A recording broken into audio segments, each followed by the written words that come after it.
Ladies and gentlemen, welcome back to the channel. Welcome back, everybody. Football is kicking off. We're going to start our previews now this week. We've been kind of waiting for some transfer news, stuff like that to finish up. We are going to talk in this video about players and managers that are under the most pressure heading into this season, players that are expected to perform, managers that are expected to do great things, and will it happen? Will it happen? You know, that's obviously the question mark. So I've picked out a lot of stuff. If I think of anything towards the end, I will talk about it.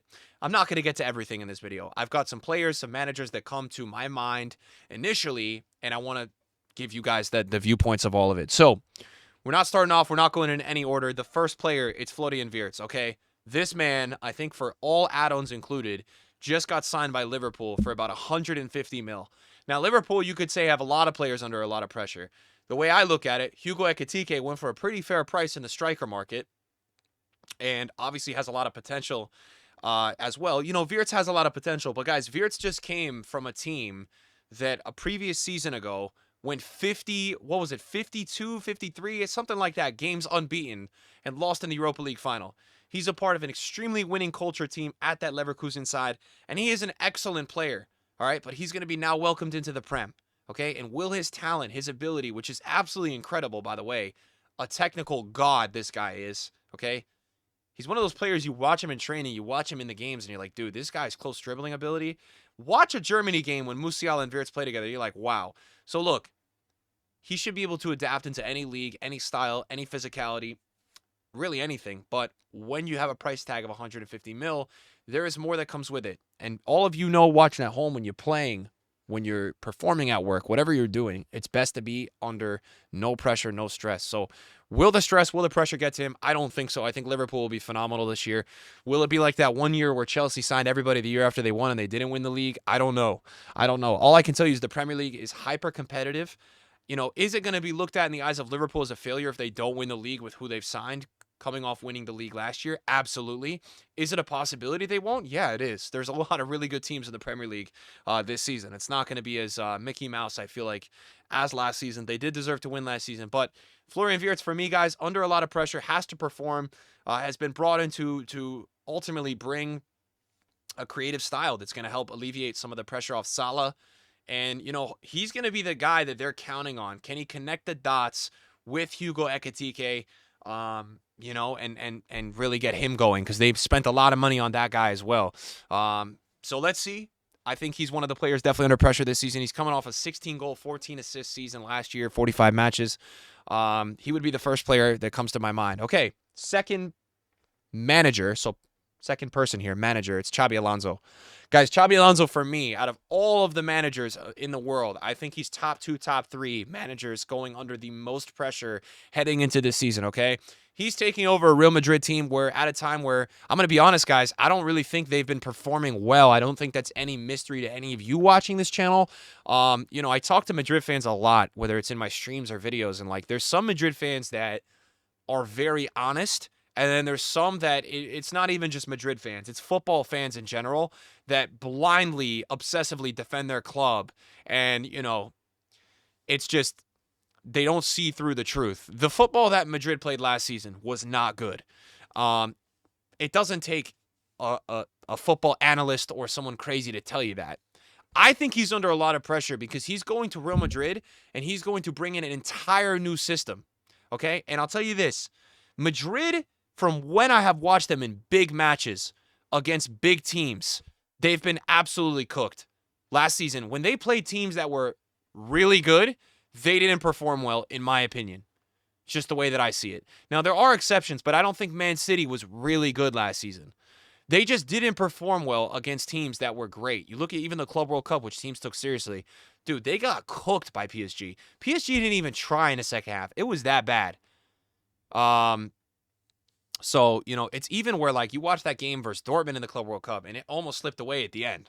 So there's still that uncertainty with Madrid's defense. Their defense sucks. They got to sort it out. They brought in Trent. They brought in Dean Huijsen. There's a lot of players that have been brought into this side. Expect Xabi Alonso to get a lot out of Arda Güler, but he's going to have to figure out a way to adapt his system that he wants to play at Real Madrid. Again, Real Madrid really haven't played anything too crazy since that Champions League winning season.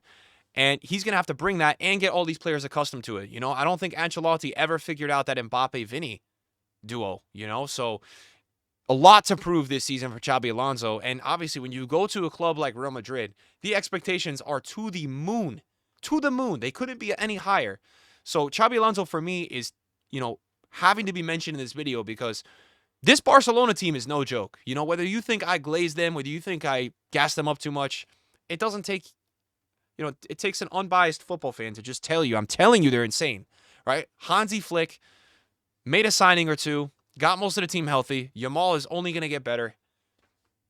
There's going to be a lot to take down. Now, I think Atletico Madrid is going to be weaker next season. So, I don't think Xabi Alonso is going to slip out of that top two. But, let's see. Real Madrid last season, again, they didn't play bad. It still came down to the wire with La Liga, at least till the end.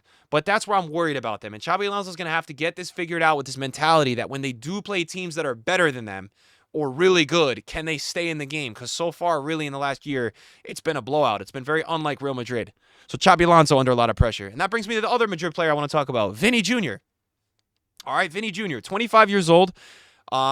Just turned 25. Definitely feeling like he's regressed a little last season. A little. I didn't like what I saw from Vinny. I thought Vinny was phenomenal this season before.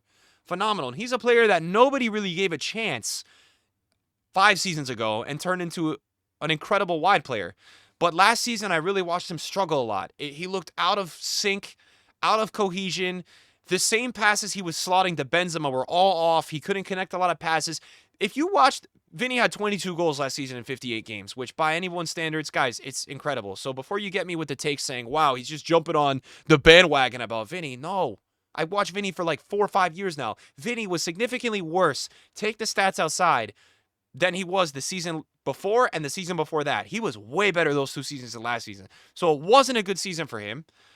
It wasn't, and he's got to play better. If Madrid is going to win trophies, he's going to have to be the guy. Because I'm going to tell you guys the truth right now that hopefully I've lined this up well. I don't think I have. Let me pull this up. I just watched Kylian Mbappé, probably by his own standards, have the worst season I've seen Mbappé play. All right? And it is going to still include stats, okay? Aesthetically, it was the worst Mbappé season I've seen. He still had 31 goals, man, in La Liga, right? 7 in the Champions League, 44 and 59 for the year. So I just look at next season, and I'm like, both of these guys, I'm not going to put the entire pressure on Vinny. A lot of it is Alonso, too. He's going to have to deliver his tactics properly. Mbappe's going to be there, all right? Mbappe's 26. Mbappe's a phenomenal talent. Maybe he hasn't worked out to be the GOAT that we thought he was going to be with the Messi and Ronaldo comps, but he's a phenomenal talent. I think he's going to be better next season. I think he's going to have more under his belt there. Going to be fueled a bit by the PSG season. He just left there and then they won everything. They literally won everything except the Club World Cup. So he's got something to prove this season. It's a World Cup year. He's going to want to play well. But him and Vinny got to figure it out. They got to figure it out. Right now, Real Madrid has a big problem where they have 2 guys walking up top, and it does leave gaps. It does leave gaps. They've got 2 superstars walking up top. So that's my... Will Real Madrid in general be able to figure it out? Real Madrid's going to be there. They'll be in the last 16 of the Champions League. They'll be in the top 2 of La Liga. But will they be able to win trophies? Can Xabi Alonso get there and figure that out with them? That's the question mark for me this season. Much pressure on Xabi Alonso and a lot of pressure on Vinny Jr., who really wanted that Ballon d'Or and is going to have to take it back up a level to even be in the top 10, the top 15, because he fell out of that this season big time. Okay, next up. Look, Lamine Yamal is going to perform this season. I have no doubts, okay? God, please keep this guy healthy because he is a phenomenal talent, all right? If you watch the preseason, you're just watching it like, what am I seeing? Absolute incredible footballer. Why I think he's under a lot of pressure into this season. What do you mean? Everybody thinks this guy is going to be Messi or Ronaldo level all time. He's better than anyone has been at 17 or 18. Don't hit me with all these stats from certain players. No. He's the most impressive talent, and he has been getting better and better. That's the thing. He's still trajecting and on that upwards trajectory. But I think that's going to bring a lot of pressure. Now, he's in a good scenario with Barcelona because this is a great team. This Barcelona team is a great team. Lewandowski is an all-time great striker. Hansi Flick is an all-time great manager. Rafinha just had a Ballon d'Or level statistics season. He's not going to win. And they've got many, many, many incredible midfielders, Spanish national team players. He's not in a team where he's going to have to put the whole team on his back, which is good. It is good conditions for him to perform. Hopefully he can stay happy, healthy, and perform. A lot of pressure on this guy. A lot of people hate this kid. They do. I see it everywhere. Like, it's weird. It's really forced. You have the chance to see something where we thought once in a lifetime, or it's really a once in a decade talent, you know? And really, he has the chance to get on the level all time of some of the greats. When I look at Yamal's game, right, he's not going to be a guy that's going to be giving you those all-time 1,000 goals that Ronaldo's going to hit, or even Messi might hit one day. He's going to be a guy that might be able to win some of the most amounts of trophies all time if he continues at this rate and is this good, okay? So he's got tons of pressure on him. He's still an 18-year-old. 2007, man. All right, 2007. Okay, next up, Pep Guardiola. Pep Guardiola, I'm going to put him on the hot seat a little bit because Pep Guardiola has spent a lot of money at Man City. And how many Champions Leagues have they won when they've been the best team in the world for probably 3 or 4 of those seasons? They only won the Champions League once. Once. Okay, now also, won the Premier League 2 years ago. Liverpool wins last season. You get some signings. All right, Man City have definitely made some signings. You got a couple players on the way out. But we've got question marks with Man City. What is next season going to look like? I couldn't even tell you. I don't know. They built some decent form to the end of last season. Is this a team that you guys think is going to win the Champions League? Is this a project that if Pep doesn't win the Prem this year, is he going to be on the way out? What's your thoughts, everybody? What's your thoughts? This Premier League is stacked this season. Liverpool, wow. Arsenal have been getting second place, and they actually brought in a striker and a very good Spanish national team midfielder. Wow.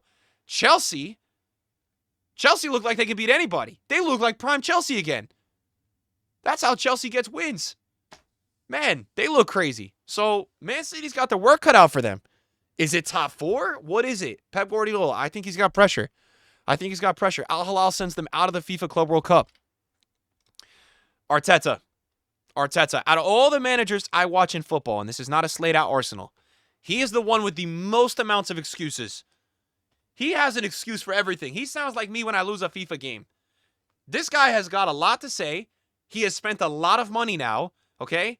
And what to show for it, right? Not all that much. Not all that much, guys. You know, not all that much. So they have their striker now. They spent a lot of money on him. What's this season going to look like? If you're an Arsenal fan, you got to be getting a nice trophy this season. I feel like that's the goal. You got second all these years. You made progression in the Champions League last season. Again, can you do more this season? I think Arteta's got a lot of pressure on him. We're going quick fire. Victor Gyökeres, let me tell you this. Look at these statistics. And I'll tell you this. I watched Sporting. I watched Benfica play on YouTube TV. Sporting looked lost without this guy. You could see the impact of him leaving. Oh, my God. Oh, my God. You know, they just looked lost. They didn't have their guy up top. All right, so this guy is a very serious striker. 43 goals and 14 assists in 50 matches with Sporting 2 seasons ago. Last season, 54 goals and 12 assists. Guys, this guy scored 100 goals and 26 assists in 2 seasons, and Arsenal are signing him. There's a lot of pressure on this guy, in my opinion. A lot of pressure. Now, the unique part with Gyökeres, he's not a guy that just got bought by a Premier League team and had like 10 goals last season and is like 23. He's a polished 27-year-old that just gave you those stats that I told you. I'm expecting him to get 20 Prem goals this season. Anything less for him is a failure. Arsenal have needed a striker. He's going to get the service. They are a very good team, and he's going to be able to put away goals. I think he's going to be a Premier League monster. Let's see if it pans out. There's definitely pressure on this guy. How will he handle it? Okay. This is going to be an interesting one. You probably look at Cole Palmer and you say, well, why is there a lot of pressure on him? Well, last season he didn't perform as well as the previous season. The previous season, Cole Palmer, he went crazy. Now, this is how Palmer's season went last year. Started off good, started off well, nothing for a long time, ended the season well, and then went crazy at the Club World Cup. Cole Palmer, you're 23 years old. Can we see consistency out of you? What can we see from you this season? Will Enzo get the best out of you? Let's see how they line up. Chelsea really impressed me at the Club World Cup. But I'm telling you, I think there's pressure on Palmer, and I don't think Palmer feels pressure. All right? Look, we've seen the guy talk. All right? We've seen the guy in interviews. He doesn't look like he even knows what's going on. But you get on the football pitch, the dude is nuts. All right? The dude went crazy. Huge part of the reason they cooked the best team in the world last season, okay? They cooked them. But let me tell you this. Cole Palmer, I think, has the chance. All right? And you look at all the English players recently. I think he has the chance to be a Ballon d'Or level candidate. I'm not saying win. I'm saying top 3, top 5. I know Jude Bellingham was just there as well, so I guess Jude as well. But I think he's a generational talent. I really do. He's incredible. He's not anything special besides a technical god, and his football IQ is another level. So this guy has a real chance legacy-wise when Liverpool is buying everybody. Arsenal, and it's not like Chelsea haven't spent money. They spent a ton, right? But looking at this Chelsea team, he has the chance to really lead this team and be a great player in a juggernaut of a Premier League again.